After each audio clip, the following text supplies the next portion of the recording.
नमस्कार दोस्तों, आज की कहानी एक ऐसे पति पत्नी के जोड़े की जिंदगी पर बीती हुई दर्दनाक कहानी है, जिसे सुनकर मेरी आंखों में आंसू भी आ गए। आपसे गुजारिश है कि emotional story short and Hindi कहानी को पूरा देखें। बहुत ही ज़बरदस्त कहानी है। इस कहानी में आपको अनोखे ऐसे मोड़ मिलेंगे जिन्हें पढ़कर या सुनकर आप भी इमोशनल हो जाएंगे। चलिए दोस्तों, अब इस कहानी का स्टार्ट करते हैं, जिसका शीर्षक है इमोशनल स्टोरी शॉर्ट इन हिंदी। जो यह कहानी पति पत्नी के जोड़े की जिंदगी पर आधारित है। बेहद ही भावपूर्ण और इमोशनल कहानी है। बहुत ही अच्छा लगेगा आपको। तो चलते हैं वीडियो में। मुझे पहले लड़के की तस्वीर दिखाओ माँ, फिर मैं फैसला करूँगी हाँ या ना। का मैंने रीता की तरफ देखा। अच्छा, हम तुम्हारे लिए क्या कोई अच्छा लड़का नहीं देखेंगे? रीता गुस्से से बोली, माँ बस लड़का देखना है मुझे। उसकी तस्वीर मंगवा ले या लड़के को यहीं बुला लूँ। माँ ने डांटा, पागल है, शर्म नहीं आती? चल दफा हो जाओ। अपने कमरे में बाबा भी आ गए। क्यों डांट रही हो मेरी बच्ची को? रीता बाबा के पास गई और जाकर कहने लगी, बाबा मुझे लड़का देखना है। बाबा ने मुस्कुराकर कहा, हाँ बेटे, तुम्हारी मर्जी से ही करेंगे। शादी कल मैं उसकी तस्वीर मंगवा लूँगा। लड़के का अपना होटल है, पढ़ा लिखा है, प्यारा है, लेकिन रीता को तो लड़का देखना था। लड़का तो प्यारा है। रीता ने हाँ कर दी। 10 दिनों में ही रीता की शादी हो गई। रीता का हमसफर सुशील अरेंज मैरिज थी।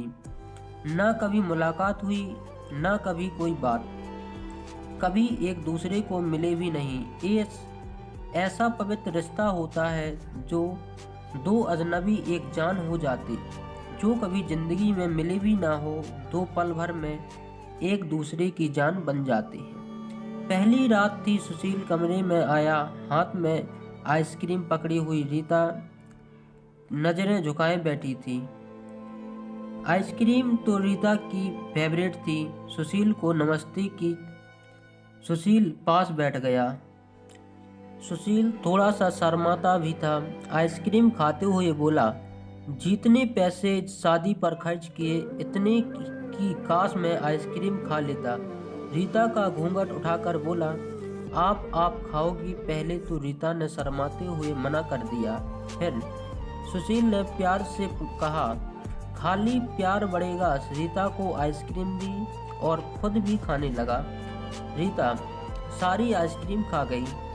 सुशील ने जब पूछा, आइसक्रीम पूरी खत्म कर दी? रीता मुस्कुराने लगी, वो तो मैं खा गई। सुशील भी मुस्कुराने लगा, बहुत कंजूस हो आप, पहले कहती नहीं खाती और अब देखो सारी की सारी खा गई। यह आइसक्रीम 50-50 की थी।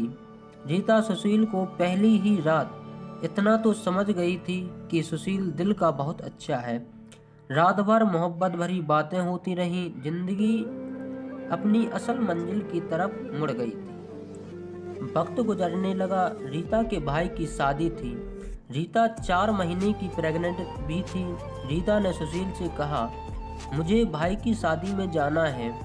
सुशीला ने रीता के पास बैठकर बोला, रीता डॉक्टर ने आपको लंबी यात्रा करने से मना किया, इसलिए मैं कोई रिस्क नहीं लेना चाहता। मैं नहीं इजाज़त दे सकता शादी में जाने की। रीता को बहुत गुस्सा आया। सुशीला, पागल हो गए हो क्या? मेरे भाई की शादी है और आप कह रहे हो कि नहीं जाना? आप मुझे कार में बैठाकर आराम से छोड़कर आ जाओ। बस। सुशील ने रीता का हाथ पकड़ा, मोहब्बत से फिर समझाने लगा, रीता क्यों बेकार की जिद कर रही हो? डॉक्टर ने यात्रा करने से मना किया है तो मैं नहीं जाने दे सकता। तुम लापरवाह हो जाती हो और मैं तुमको किसी के भरोसे नहीं छोड़ सकता। इतना कहकर सुशील कमरे में बाहर चला गया। रीता रोने लगी। रीता ने अपनी माँ को फ़ोन किया। सुशील मना कर रहा है शादी में आने के लिए। माँ ने समझाया, बेटा अगर वो कह रहा है तो मत ही आओ। लेकिन रीता की भाभी और भाई जिद करने लगे, क्यों नहीं आने दे रहा है सुशील हमारी बहन को। वो रात को आए, सुशील भी घर पर था। कहने लगे कि मेहंदी है, 3 ही बात है, अमृता को लेने आए हैं। सुशील ने रीता की तरफ देखा। रीता, मैंने क्या कहा था तुमसे? रीता ने नजरें झुका ली, कमरे में चली गई। उठकर सुशील को गुस्सा तो बहुत था, लेकिन ये सब्र कर लिया। 1000 रुपये जेब से निकाले, रीता को दिए। ये कुछ पैसे रख लो, बाकी और चाहिए तो ले लेना, मैं आऊँगा कल। रीता बहुत खुश थी। सुशील ने अपने सीने से लगाया, रीता को अपना ख्याल रखना। रीता शादी में चली गई।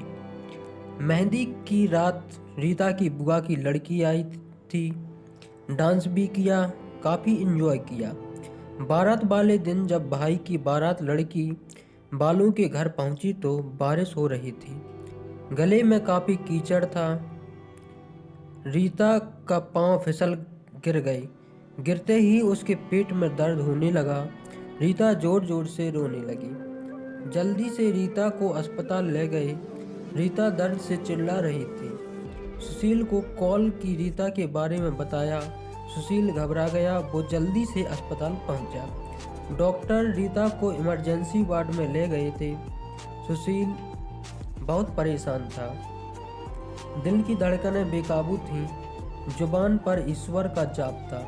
बाकी सब लोग शादी की खुशियों में मग्न थे, लेकिन यहाँ सुशील परेशान खड़ा था। कुछ देर बाद डॉक्टर कमरे से बाहर आए। उन्होंने सॉरी कहते हुए बताया, आपका बच्चा मर चुका है। सुशील बेजान सा होकर कुर्सी पर बैठ गया है। भगवान से हिम्मत मांगकर जल्दी से वार्ड में गया। रीता रो रही थी। सुशील को देखकर मुंह मोड़ लिया। सुशील पास बैठ गया, सर पर हाथ फेरने लगा। अच्छा चल चुप कर मेरी सोनी, रोना बंद कर, बस ऊपर वाले की मर्जी थी। रीता फूट फूट कर रोने लगी। सुशील, मुझे माफ़ कर दे, मुझसे गलती हो गई। सुशील ने आंसुओं से भीगी हुई पलकों को चूम लिया। अरे बस बस मेरी जान, रोती नहीं है, बस ऊपर वाले की मर्जी थी, चुप हो जाओ। रीता खुद को गुनहगार समझ रही थी, अपने बच्चे और सुशील समझने लगा। रीता का सर अपनी गोद में रख लिया। चुप हो जाए मेरी सोनी, सोनी रो मत, अब देख मैं तेरे पास हूँ। रीता को लेकर घर चला गया। शादी खत्म हुई, सब घर आ गए।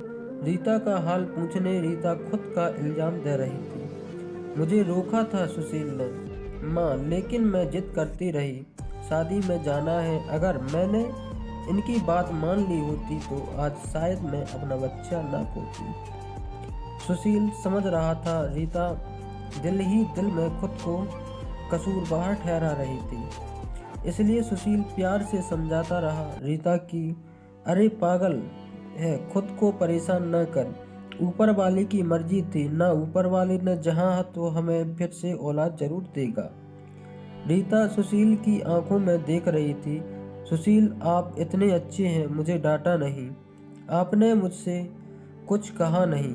सुशील ने लंबी सांस ली, मुस्कुरा कर बोला, जब तुमने मेरी बात मानी ही नहीं थी तो रीता अब कुछ कहने का क्या फ़ायदा। रीता समझ रही थी सुशील का खामोश गुस्सा। 1 साल बाद फिर ऊपर वाले ने उनको बेटा दे दिया। सब बहुत खुश थे। सुशील बाहों में उठाकर झूमने लगा।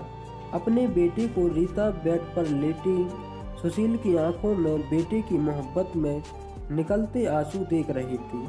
जिंदगी में अच्छे दिन आते हैं, लेकिन अक्लमंद वही होता है जो खुद को हालात में ढाल लेता है। सुशील के 2 भाई जो सुशील से अमीर थे, उन दोनों भाइयों का अपना अच्छा खासा बिजनेस था, लेकिन सुशील का छोटा सा होटल था जिससे वह गुजारा हो रहा था। रीता ने जिद की, सुशील, बच्चे को गर्मी लगती है इसलिए यह बहुत रोता है, मुझे कमरे में एसी लगवा कर दे। सुशील ने सिर पर हाथ रखा। अरे रीता, पागल हो गई हो क्या? मेरे पास नहीं है इतने पैसे एसी के लिए। रीता ने जिद की, मुझे एसी चाहिए। बस कमरे में सुशील अपने बेटे को सीने पर लिटाकर खेल रहा था। उसके साथ रीता बस एसी लगवाने की जिद किए बैठी थी। सुशील ने रीता का हाथ पकड़ा, अपने करीबी किया। रीता, पता नहीं क्यों इतनी जिद्दी हो तुम, लगवा दूंगा एसी। ए लो, सो गया है मेरा राजकुमार, इसको लेटा दो। इतना बोल सुशील ने 2 साल बाद ऊपर वाले ने एक बेटी भी दी। वे दोनों बहुत खुश थे। हर अच्छी बुरी ख्वाहिश पूरी करता था सुशील, लेकिन फिर भी छोटी छोटी बातों पर उनमें झगड़ा रहता ही था। बेटा 4 साल का हो गया था, बेटी छोटी थी। सुशील का होटल का काम अच्छा नहीं चल रहा था। सुशील कुछ परेशान था। घर आया, देखा बेटा ने उसका लैपटॉप तोड़ दिया था। प्रीति मोबाइल पर लगी हुई थी। सुशील ने देखा लैपटॉप टूटा हुआ पड़ा है। सुशील चिल्लाकर बोला, रीता ये क्या है? रीता ने देखा, ये आपके लाडले ने तोड़ा है। सुशील गुस्से में पहले ही था। रीता को गाली देकर बोला, तुम्हारा दिमाग काम नहीं करता, इसमें मेरा सारा डेटा था, तुम पागल हो क्या? जाओ खाना लेकर आओ। उठ जाओ। रीता गुस्से में बोली। सुशील, मैं नौकरानी नहीं हूँ, सारा दिन बच्चों को संभालूं और फिर तुम मुझे गाली दो। सारा दिन इतना काम करो और कदर इतनी सी है, गाली दे रहे हो। रीता खाना लेकर आई, बैगन बने हुए थे। सुशील ने बैगन देखे चिल्लाकर बोला, तुम्हारा दिमाग खराब है, तुमको कितनी बार समझाया है मैं बैगन नहीं खाता। सुशील ने खाना उठाकर फेंक दिया, उठकर बाहर चला गया। इतने में बेटे ने कांच का गिलास तोड़ दिया जो हाथ पर लग गया। काफी खून बहने लगा था हाथ से। रीता ने बेटे को 1-2 थप्पड़ लगा दिए। बहुत तंग आ गई हूँ मैं तुम बाप बेटे से। बेटे को उठाकर कमरे में ले गई। रो रही थी, साथ ही उसे मैं बोल रही थी, 5 साल हो गए, इस इंसान के साथ बड़ी कदर ही नहीं है। बेटे के जख्म पर मरहम लगाने लगी। इतने में बेटी भूख से रोने लगी। बेटी को गोद में उठाया। इस इंसान की ऐसी हरकतें रहीं तो गुजारा मुश्किल हो जाएगा। रात भर सुशील गायब रहा। रीता ने भी फोन करके ना पूछा। रीता ने अपनी माँ को बताया, सुशील आजकल न खर्चा दे रहा है, न अच्छे से बात करता है, गालियाँ देता है। माँ ने कहा, अच्छा हम करते हैं बात उससे। सुशील महसूस हुआ उसने अच्छा नहीं किया रीता के साथ। आज घर जाकर रीता को सॉरी करूँगा। पर आया, देखा घर में रीता के माँ बाप, चाचा सब आकर बैठे हुए थे। सुशील ने रीता की तरफ देखा। रीता खामोश रही। नमस्ते किया, उसके बाद बात तो शुरू हो गई। माँ चिल्लाकर बोली, क्यों बेटा तुम खर्चा नहीं देते हो रीता को? क्यों गालियाँ देते हो? सुशील को बहुत गुस्सा आया। घर की बात ही हम दोनों सुलझा लेते। सुशील ने गुस्से से कहा, इसको सब कुछ देता हूँ, ये बस तमाशा लगाना चाहती है। रीता भी गुस्सा थी, वो भी गुस्से में बोली, क्या देते हैं? वो महीने में 10,000 देते हो, जिनका दोनों बच्चों का दूध भी पूरा नहीं होता। एहसान करते हो मुझ पर, तुम्हारे बच्चों पर खर्चा करती हूँ। बहस इतनी बढ़ गई कि सबके सामने सुशील ने रीता को थप्पड़ मार दिया। रीता की माँ को बर्दाश्त नहीं हुआ। वो अपने बेटी को साथ ले गई। दोनों बच्चे भी साथ ले गए। सुशील ने भी ना रोका उन्हें। रीता नाराज होकर चली गई। रीता को थप्पड़ ज्यादा जोर कर लगा था, निशाना बन गया था चेहरे पर। माँ भी रोने लगी। न जाने पहले भी कितना जुल्म करता होगा मेरी बेटी पर कमीना इंसान। सुशील पहले से ही अपने होटल की वजह से परेशान था, काम ना होने की वजह से, और अब ये परेशानी बन गई। रीता मायके में थी, सुशील यहाँ था, घर में परेशान था। हालात इतने खराब हो गए सुशील को अपना होटल बेचना पड़ा। 2 महीने गुजर गए। दोनों ने एक दूसरे से बात तक ना की। दोनों गुस्से में थे। सुशील कहता खुद गई हैं, खुद वापस आए। रीता की अकड़ थी, मनाने आएगा तो जाऊंगी। दिन गुजरते गए, 8 महीने गुजर गए। कोई बातचीत नहीं हुई। सुशील के एक दोस्त ने सुशील को कहा, विदेश जाना है तो बताओ, मेरे पास एक ही वीज़ा है। हालात काफ़ी बुरे थे। सुशील विदेश चला गया, नंबर बंद हो गया। 1 साल गुजर गया, दोनों ने कोई बात ना की। एक दूसरे के साथ रीता भाई से खर्चा लेती, बच्चों के दूध का या फिर दूसरी जरूरी सामान का। भाई कब तक दे सकते थे खर्चा, उनके भी अपने बेटे थे। कभी रीता के बच्चे कोई नुकसान कर देते, कोई चीज़ तोड़ देते तो रीता की भाभी हजारों बातें करती, ताने देती थी। रीता चुपचाप सुन लेती थी। क्या करती है, आखिर किसी को कुछ बताती भी नहीं थी। दीपावली का दिन था। रीता ने भाई से कहा, पैसे दे दो भाई, बच्चों को शॉपिंग करवानी है। भाभी के पास से बोली, बहन साफ सी बात है, हमारे पास फालतू के पैसे नहीं है। उसी इंसान के साथ गुजारा नहीं तो तलाक लेकर किसी दूसरे से शादी कर लो, जाओ यहाँ से। रीता उस दिन बहुत रोई थी। उसे एहसास होने लगा था, सुशील तो मेरे सर का ताज है। सुशील दुबई में बच्चों को याद कर बहुत रोता था। रीता पागल, बात कुछ भी थी नहीं, और तूने यह क्या कर दिया। उधर रीता के भाई ने रीता के लिए एक आदमी देखा जिसकी पत्नी की मृत्यु हो चुकी थी, 4 बच्चे थे। उसके भाई ने रीता से कहा, बस सुशील से तलाक ले लो, इस आदमी से शादी करके घर बसा लो अपना। रीता की आंखें भीग गई थीं आंसुओं से। जल्दी से मोबाइल निकाला, सुशील को फ़ोन लगाया, नंबर बंद आ रहा था। रीता रोने लगी, मुझे सुशील के पास ही जाना है, मुझे कोई शादी नहीं करनी किसी से। उधर सुशील का भी दिल तड़प। उसने सोचा, मेरी रीता तो मासूम सी है, थोड़े से गुस्से पर नाराज हो जाती है ना, खुद ही माफ़ी मांग लूँगा अपनी जान से। वो टिकट करवा कर हिंदुस्तान वापस आ गया। रीता रो रो कर भगवान से अपने पापों, अपनी गलती की माफ़ी मांग रही थी कि ऊपर वाले मुझे माफ़ कर दे, मुझे मेरा सुशील वापस कर दे। रात भर रोती रही। सुबह बेटे को नाश्ता करवा रही थी कि दरवाजे पर घंटी बजी। भाभी ने दरवाज़ा खोला, सामने देखा सुशील खड़ा था। रीता की नज़र पड़ी सुशील पर, हाथ से दूध का कप छूट गया। नंगे पांव दौड़ते हुए जाकर सुशील के सीने से जा लगी, चीख चीख कर रोने लगी। सुशील, मैं बहुत प्यार करती हूँ तुमसे। सुशील के पांव पकड़ लिए, माफ़ कर दो सुशील। सुशील ने रीता का माथा चूमा, आंसू साफ किया। तुम भी माफ़ कर दो मेरी जान, मैंने गुस्से में ज़्यादा बोल दिया था। बच्चों को सीने से लगाया, सुशील प्यार करने लगा। रीता के भाई और भाभी की आंखों में आंखें डालकर गहीर से बोली, मेरा परमेश्वर मेरा हमसफ़र है, मेरे पास आप लोगों का बहुत बहुत धन्यवाद। वो सुशील के साथ घर वापस आ गई। दोनों खुशी से सब बातें भूलकर जीने लगे।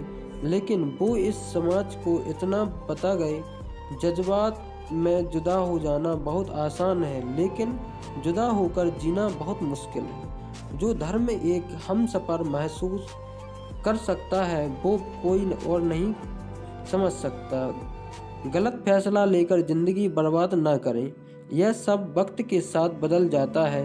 हाँ, अगर नहीं बदलता तो हमसफ़र, अगर कोई नाराज़ है या घमंड में है तो जाओ मना लो, राज़ी कर लो एक दूसरे को, इससे पहले कि फिर देर हो जाए।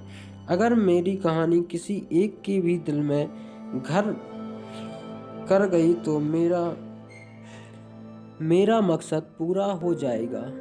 आजकल छोटी छोटी बातों पर घर उजड़ रहे हैं, अगर थोड़ी बर्दाश्त कर ले तो ऐसे घर ना उजड़ेंगे। दोस्तों, सही कहा ना मैंने? आपकी क्या राय है इस इमोशनल शॉर्ट स्टोरी कहानी के बारे में? आप कमेंट करके हमें ज़रूर बताएं। ऐसी ही और अमेजिंग कहानियाँ सीखने के लिए, देखने के लिए हमारे पेज, हमारे चैनल को सब्सक्राइब करें और यह वीडियो अपने दोस्तों को, घर परिवार को शेयर ज़रूर करें। ऐसी वीडियो लाते रहते हैं तो चैनल को सब्सक्राइब ज़रूर कर लें। धन्यवाद दोस्तों। आज की वीडियो में इतना ही, मिलते हैं ऐसी ही न्यू वीडियो के साथ।